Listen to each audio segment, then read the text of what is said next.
record the session, so we are now recording. Thank you all for attending the virtual Inspiring Abilities Expo. My name is Audria and I am on the Fuse board. I would just like to go over a couple of housekeeping items before we begin. This session is being recorded and will be accessible on the Fuse website. Please consider this when sharing or asking questions. I will also ask that you remain muted unless asking a question. I will be monitoring the chat box, so please feel free to ask any questions there, and I will let our speaker know when the questions pop up. I'm excited to welcome you to this afternoon session on inexpensive and easy sensory inputs for powerful results, presented by Olivia Hustava. Olivia is a pediatric occupational therapist at PediaPlay. She is SOS, which is sequential oral sensory certified for feeding therapy, and enjoys working with sensory kiddos. So please help me welcome Olivia. Hi. Am I good to start? You're good to go. Okay, I will forewarn everyone in here that I have my baby right here. So if you hear sounds or if I need to take a break, he is why. So welcome. I hope you all are here because you love sensory as much as I do, or you have questions or whatever it may be. Can you see the PowerPoint? I think I just... No, not yet. I don't think you're sharing. Okay, I can only see the PowerPoint and not you anymore. Let's see if I can, okay.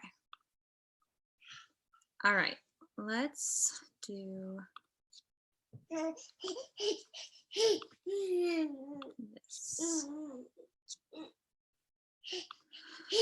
Okay, what about that? Yep. Perfect, okay. So again, if you have any questions, go ahead and send them on over and I will try my best to answer them. If I do not know them, I will find out for you and send them your way after I find out. So we can get started. We're going to talk about all the sensory systems. We'll talk about the different types of sensory processing, and then we'll talk about how to kind of help those issues. So the sensory systems that we kind of think about the most is vision, hearing, smelling, tasting, and touching. But the three that we don't hear about as often, unless you are in our world, proprioception, interoception, and vestibular. So obviously vision, and hearing, smelling, tasting, touching, we know what those are. Proprioception is kind of that big body heavy work stuff, how our body responds in space and things like that. Interoception is an interesting one. That is when you know you are hungry or thirsty or have to go to the bathroom. And a lot of my sensory kids have issues with those types of things, not knowing when they have to go to the bathroom, not knowing when they are hungry or when they are full, and things like that. Vestibular is the gravitational security type stuff, swinging and all of that. So sensory processing in general, it's just how your body receives and registers the input from stimulus outside of your body. So what our bodies do, they kind of relate the information that comes in to previous experiences. So if we've had a traumatic experience or we've had a good experience, we're relating to those past experiences in how we react to those stimuli. So we're either interpreting it or disregarding it as not important or not a threat to our body. And again, like I said, then from there we can adapt our response. So there are three main types of sensory processing. We call them sensory seekers or cravers, sensory underresponders, and sensory overresponders. I'm going to kind of talk about them separately, and then I'll talk about how we can support those, like within the home or school environment or things like that.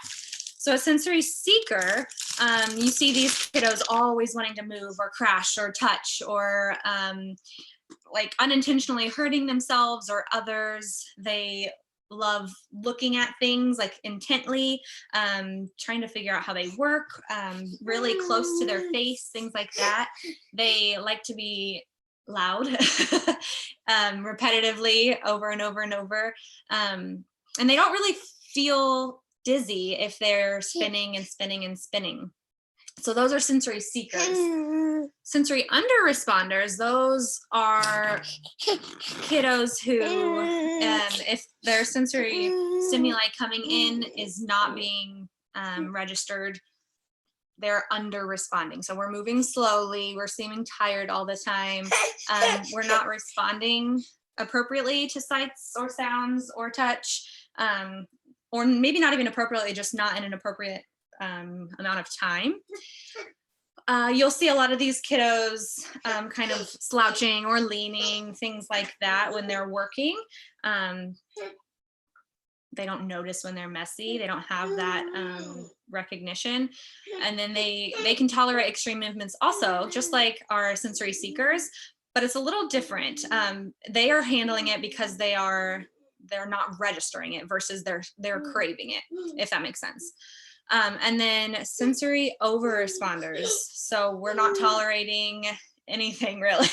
We don't tolerate messy textures. We don't tolerate big movements. We have trouble wearing certain clothes or hearing certain sounds, eating certain foods, being around certain people. We're anxious in new places, or we have difficulty acting appropriately within groups. These kiddos also kind of feel the need to be in control. If they're not in control of the situation, that's when kind of sensory overload hits. So for example, if like the loves causing repetitive sound, if that kiddo is not in control of the sound, let's say if the fire alarm goes off, that sends us into sensory overload. Whereas if I'm over here drumming and I'm making that noise and it's just as loud as that fire alarm, it's not going to send us into sensory overload. So that control piece has a lot to do with that. So now we'll go into supporting the different types. And again, we'll start with the sensory cravers or the sensory seekers. So what you want to kind of look at is their behaviors. And if you think, are these behaviors okay? Are these behaviors appropriate for the situation or where we are or what we're doing? And if they are, then that's okay, and we don't really have to intervene. If that is something that child has learned makes them feel better, and it's not interrupting their daily life or anyone around them or harming anyone or anything, it's okay to allow them to do those types of things. If they are unsafe or inappropriate, offer replacements if you're able to. Replacements aren't always the answer, but some examples would be like if your child is chewing on pencils or their clothing, you can offer chewy snacks or crunchy snacks, or chew tubes. They have jewelry now which they like wear around their neck if they need or feel the need to chew on something. If they are jumping off the couch or the furniture and you know that that's unsafe, provide a different area. They can, like a crash pad, they can safely jump around and crash and kind of get that input that they need, so that they have a designated place to do that and to get that sensory seeking behavior out. Alternative seating. This is a big one for schools. I know a lot of kiddos who, if you have sensory issues, then you feel trapped when you're made to sit.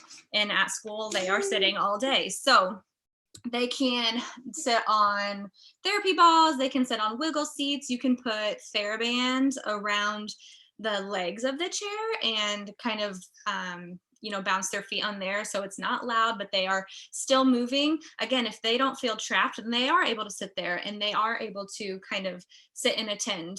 I guess another thing, which I'll probably talk about later, but with that is if our body is dysregulated, we're not going to attend to things. We're not going to be following directions. We're not going to be, answering questions or answering to our name. So the sensory processing has a huge part in executive functioning skills like that. So if we are providing alternative seating, that should help a little bit. And then structure activities rather than have like a free-for-all. If we just say, go outside and play, some kiddos will just be unsafe. If we can say, let me time you, let's see how many pine cones you can find in 1 minute, ready, go. So they have an actual task, but they're still getting that sensory input that they need.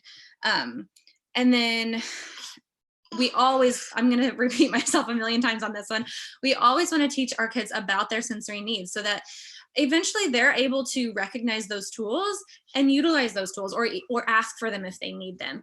Because advocating for yourself is huge, and they're going to need that as they grow up and get older, and recognize, what they need and when they need it. So that's super, super important.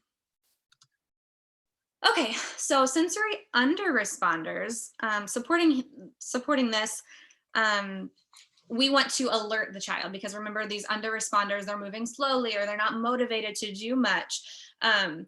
So some of these alerting type breaks, you can do dance parties, you can do jumping jacks, spicy foods or sour foods, even something that wakes up your mouth, cold foods, popsicles or ice cold water, things like that, something that's going to wake you up, going to be a little shock to your system.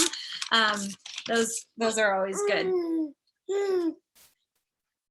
Races, you can have races with siblings or friends or whatever it may be. So those are some good alerting breaks you can try. And then again, with the alternative seating, I talked a little bit about how they're slouched or they're leaning on the table. They're not using, the correct muscles to keep them upright. So you can, again, offer the same kind of seating that I talked about for the sensory seekers, the therapy ball, the wiggle seat, the TheraBand around the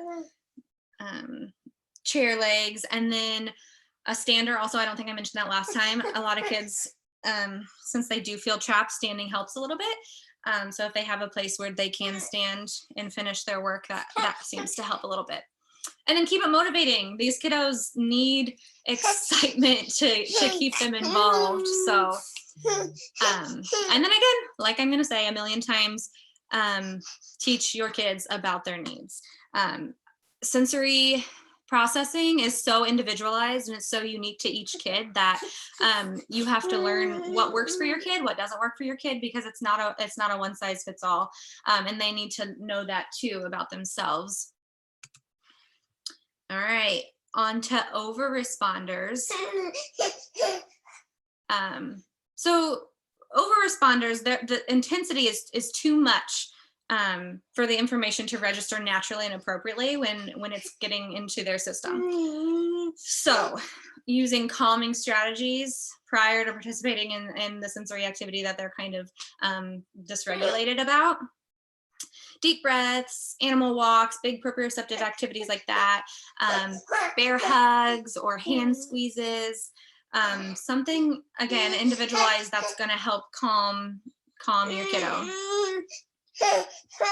And then in OT, we always talk about the Just Right challenge. So the Just Right challenge is finding that threshold of knowing we're not forcing things, but we're not avoiding them either. So we're exposing them to the things that they are going to over respond to, but in an appropriate way and in a way that they can handle it. So you just kind of have to find that threshold for your own kiddos and teach them about their needs. Okay, so I kind of just spoke on this as how it's individualized to each kid. So what our goal is in finding these strategies is to have our system functioning well. So have our system being regulated, so we want appropriate input and intensity to allow their sensory strengths and weaknesses. And the more that they are kind of exposed to these things, the more it helps their sensory systems mature.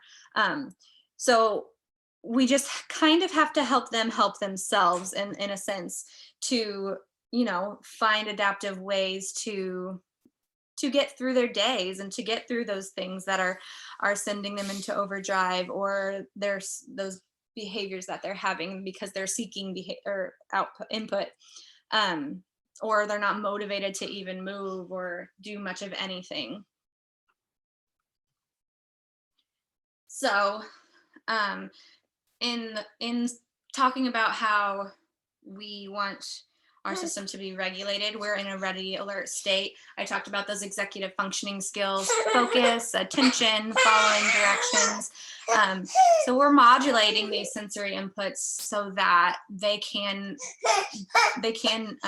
focus and attend and follow directions and kind of maintain that ready to learn state. Sorry, guys.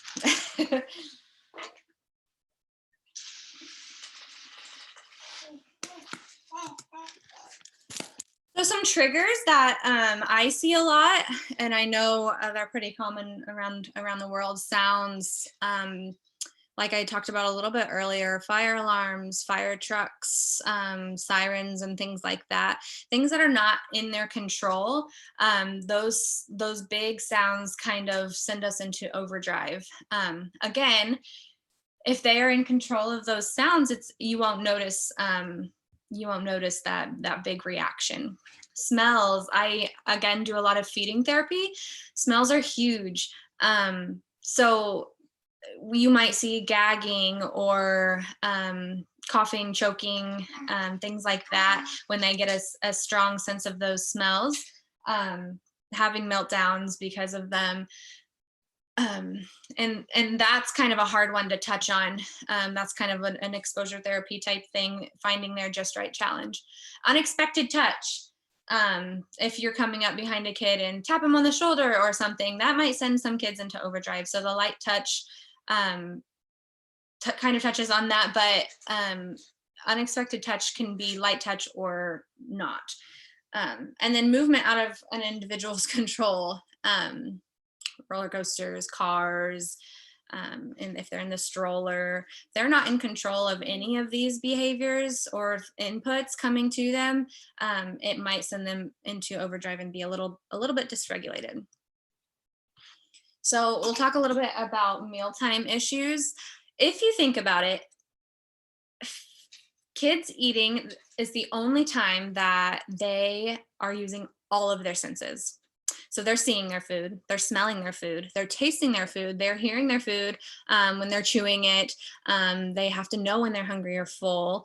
All of these things, they're using all of their senses. So if you think about it that way, you can see how it can be so overwhelming for these kids. And I always tell parents, feeding therapy is a journey. Some parents come in and they want their kids to eat and they want them to eat now, but you have to think about it in their eyes. And the sensory aspect of it is there's so much input coming at you with new foods that you have to kind of take it slow. With the SOS approach that I am certified in, we kind of work on further away from the body. You start further away from the body with playing, even tolerating it in front of you to begin with, and then tolerating touching it, and then moving closer and closer and closer. So you might smell it, or you might balance it on your forehead, things like that. You might kiss it, and then we can lick, and then we can eat. So it's kind of just slowly letting that kid know that it is okay, and these foods are okay to be eating. Sleep challenges are huge for sensory kiddos. Sometimes it's they can't shut their mind off. Sometimes it's they are too tired. So a lot of, I'll probably say this a million times too, proprioceptive input is huge for sensory kiddos. Lots of big heavy work before bedtime. That can be pushing the wall. That can be pulling a laundry basket. That can be carrying in the groceries, helping mom bring up the laundry or books or anything like that. Anything that's going to give extra input to that kiddo so that they're regulated and slowing down for bedtime. You'll also see sometimes that their peer relationships, they're not going too well. Like I said, with some of these sensory things, you have difficulty in groups, and you have difficulty letting go of control. So,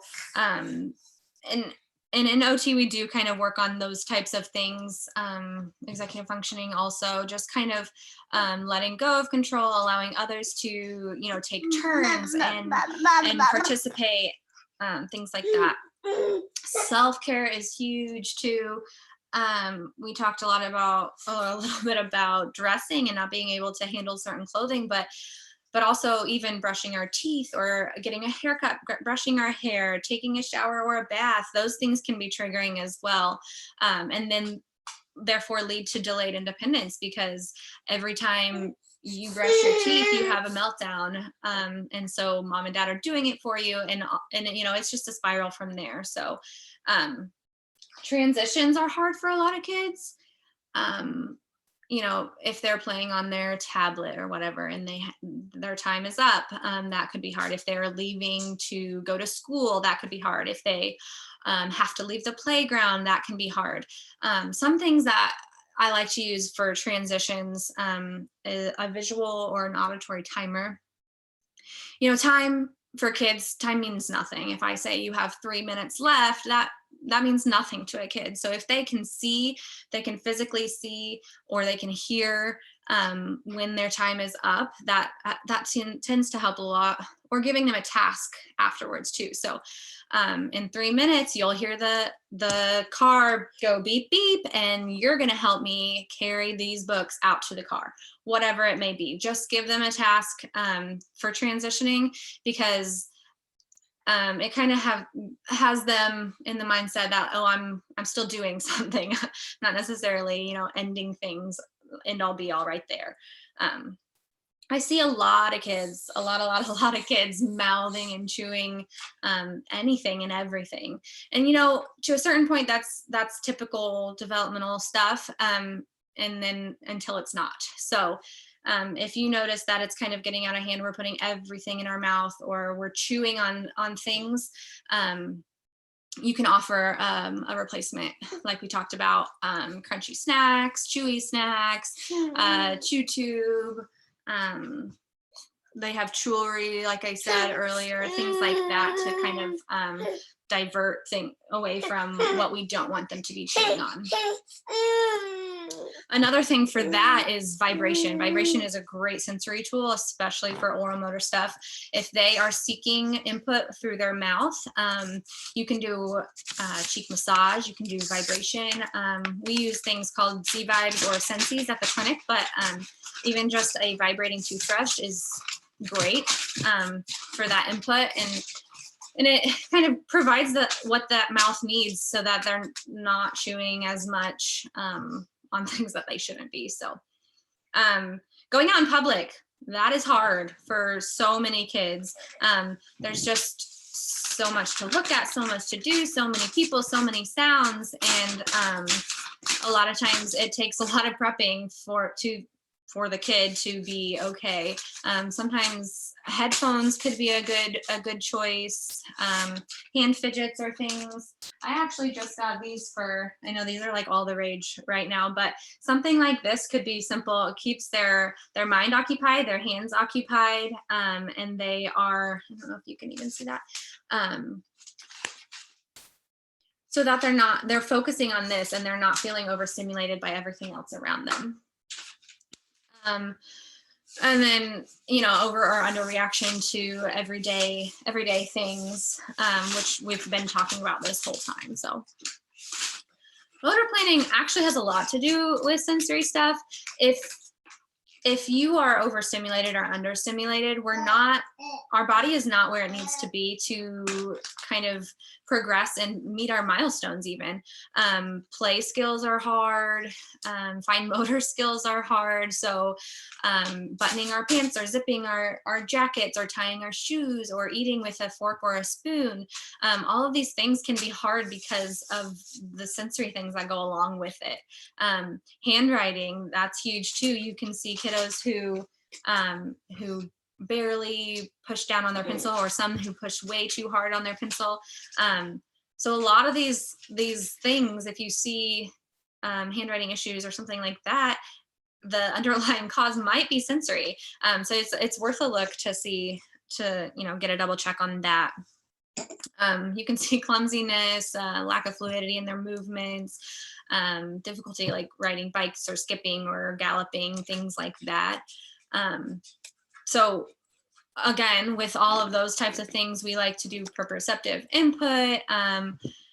Laying on your belly is a great tool to try if they're doing homework. They're getting that input through so many points of their body, just laying on their belly, that it kind of gives them that sensory input that they need, that they can do their handwriting homework or whatever it may be. Oh, that did talk about vestibular too. So swinging is a great regulation tool. We use swings a lot in the clinic.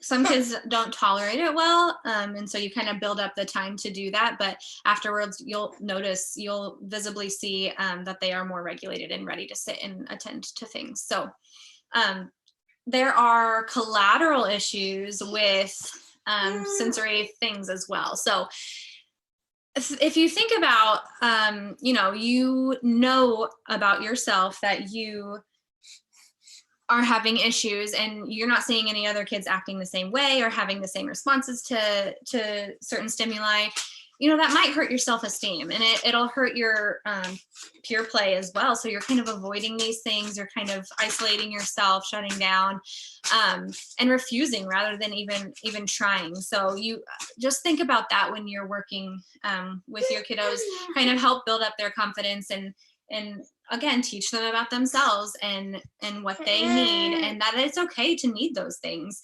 We just have to find an appropriate way to do them.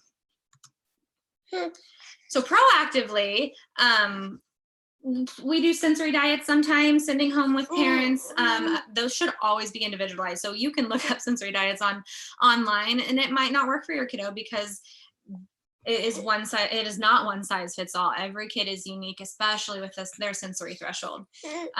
Proprioception through heavy work, I've been talking about this whole time. Big movements or pressure throughout their body. Something I haven't really talked about is tight shirts, compression garments, swim shirts that might be one size too small, something that's going to give them a nice hug. I think I saw on the app for this that someone was asking about a teen kiddo who doesn't want their friends to know that they have these sensory issues. And I'm not sure exactly what they're talking about, but again, proprioception does work for a lot of sensory things. So if that is one thing that they need to work on, I would suggest tight clothing underneath that kind of gives them that hug feeling and regulates them to be able to participate, and and it's not super noticeable. So that's something that I would suggest for sure. Be aware where your child is. So your child better than anyone, and his triggers, what's going to make him tick. So if you are able to make your shift before they do, you're winning. So provide those tactics that we have been talking about if you see that coming on. We kind of talked about not challenging or forcing things, but slowly introducing them so that they are exposed and it's not just avoiding altogether. This last one, I do a lot with feeding. So if you have a picky eater or a kiddo who has sensory issues with feeding or smelling even, start with what they know. So there should always be something that they are either familiar with or they like that is on their plate, along with the other things that you're trying to introduce, so that they see that and they know, I'm comfortable with this. Another tactic for feeding therapy is food chaining. So you start with what they like. So let's say they will only eat McDonald's chicken nuggets or something like that. So you start with McDonald's chicken nuggets. The next time you might go and buy Wendy's chicken nuggets or whatever. So from Wendy's chicken nuggets, you can do at home chicken nuggets. From at home chicken nuggets, chicken strips, or chicken fingers, grilled chicken, so things like that. So you're only changing one small thing at a time instead of all these huge changes. We're bringing in a cheeseburger instead of a chicken nugget, so small changes, one sense at a time, if that makes sense. So either you're changing the smell, or you're changing the texture, or you're changing the color. So obviously a lot of times we don't catch it in time. So they're already overstimulated. What do we do now? Deep pressure, those big bear hugs like we talked about, rhythmical, slow, steady movements. You can even do it to music if that helps your kiddo. You get down to their level, drop your voice so that it's not demeaning, and it's slow and slow. You can turn the lights down or even off if that helps. Pleasant scents. I'm not a big scent person, but if your kiddo is lavender and things like that, you can find that can definitely be calming for them. Heavy work activities, having them have weighted balls or carry books or a laundry basket like we've been talking about. Weighted blankets or compression garments, those are great. Weighted vests, I know those are kind of expensive. You can make them at home. I've had a couple parents do that. But if not, I would go compression garments as a second choice, just because you can find those anywhere, Nike, Under Armour, whatever, or even a swim shirt from last season. You do want to make sure it's like one size smaller than what they actually are, just so that it is tighter, and they can feel that compression. Sucking through a straw, I didn't talk about this for the oral stuff, but that gives great input to your mouth. Especially like a milkshake or a smoothie or something that's thicker, and it takes a lot more work, so that they're getting that input to their mouth. We did talk about like having a designated spot, and it doesn't have to be just a crash pad. They can have a tent there, they can have lights in there, music, whatever that calms them down, you can put in their little sensory getaway spot. A dance sock, we have that's lycra is what the material is, and you kind of get in it, and you can move around, but it's providing resistance against you. And so if you look up a lycra, I think it's a lycra sock, or a lycra swing even, those things are great. I have a lycra swing for my kiddos, and it works wonders, honestly. You can even use like a sheet, wrap them up in a sheet and swing them that way, or a blanket, things like that. Just make sure their head is secure. Joint compressions. So we do the Wilbarger brushing protocol a lot, and then the joint compressions go along with that. Joint compressions are great. What you want to focus on with those, I would definitely talk to your OT before you even try them, but you're focusing on one joint at a time. And so you have stability on both sides, and then you're providing that joint compression to kind of give them some extra input.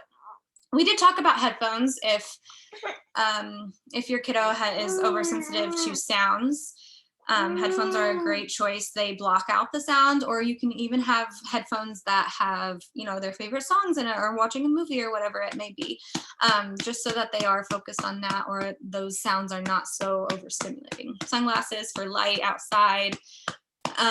First then, I do this a lot, even with non-sensory kiddos. First then for kids seems to work a lot, just so they know what to expect. Again, control is big for kiddos. So if we say first we're doing our fine motor activity, then we can get on the swing, so they know exactly what to expect.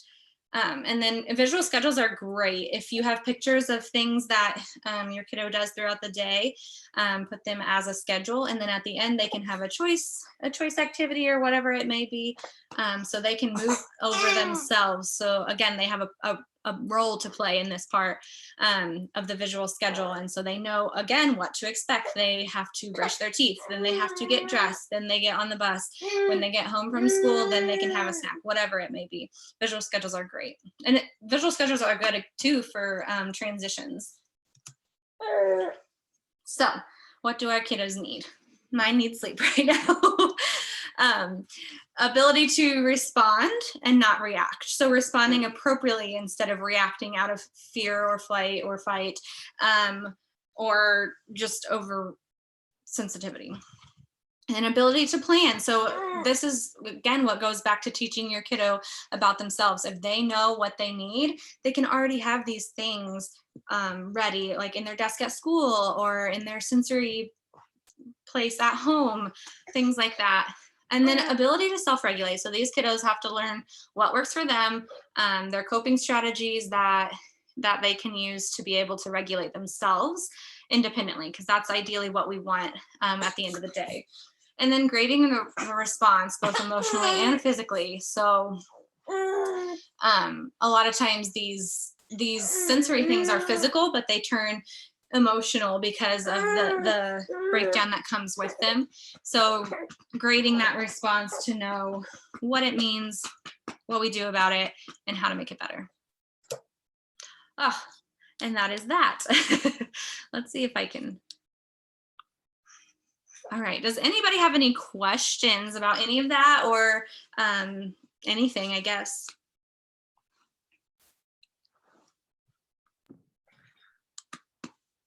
You can either unmute yourself if you have a question, or you can put it in the chat box as well. I do have a quick question. Hi. Hi. Great information. Appreciate you taking the time to walk us through it and all different angles. My son is very, he's 9 almost, and he's very like sensory fixated. So he loves anything squish, smearing, constant like rubbing, diaper ripping. He's into poop smearing for the last few years. Any recommendations? Like, we have the backward zip up pajamas and the onesies and the things that we try to do to keep him out of playing with his poop, but I just didn't know if you had other recommendations that I might not have thought of that could be very helpful.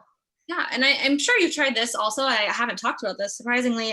Sensory bends, things like kinetic sand and all of that, playing with those throughout the day, dry rice, dry beans, dry noodles, whatever it may be, to kind of get that sensory fill. I like the idea of zipping it up backwards. Or does he wear, I know he's almost 9, so I don't know how big he is, but like sleep sacks or anything like that? Yep, we got the whole gamut. Yeah. And obviously they don't sell backward zip up pajamas, or ones that are, you can buy them online, but they're like 40, 50, 60 bucks for a pair. And you get black, white, or gray. So a lot of good options for that money.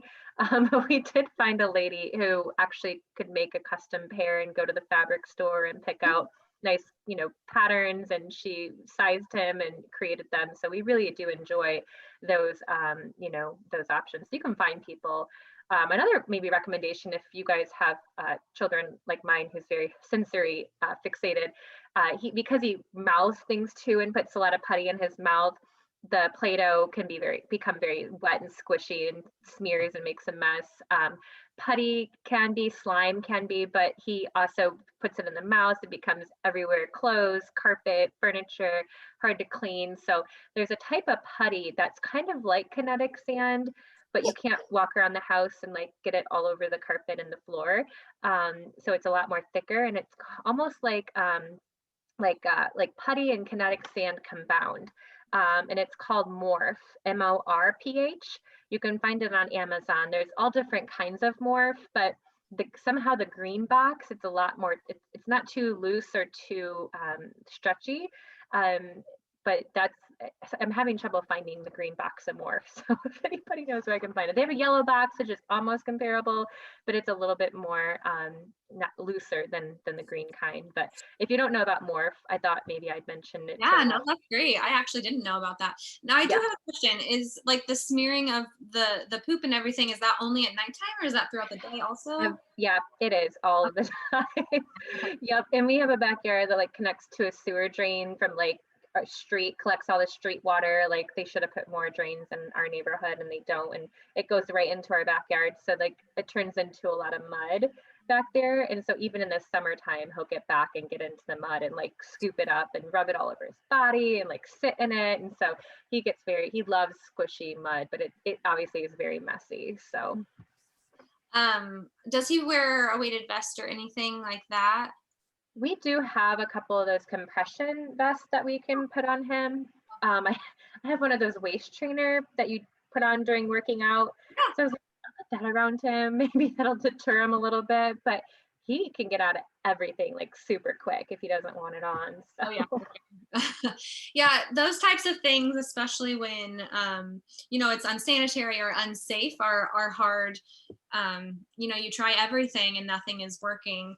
Unfortunately, I don't have a specific answer for you. I don't know your child, but from what you're saying, all I would do is what you're doing. Continue to kind of provide those sensory inputs throughout the day so that he's getting that input as much as you can. I know you seem to be doing that already, but providing a safe way to do it. And I know, you can make edible Play-Doh and things like that, so it's not a hazard to him ingesting it and things like that also. But I hope that helps a little bit. Yeah. Cool. Thank you.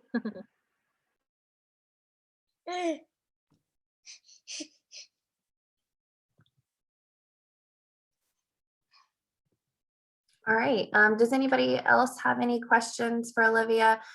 We have about 20 minutes left in the session, so you can either put it in the chat box or unmute yourself.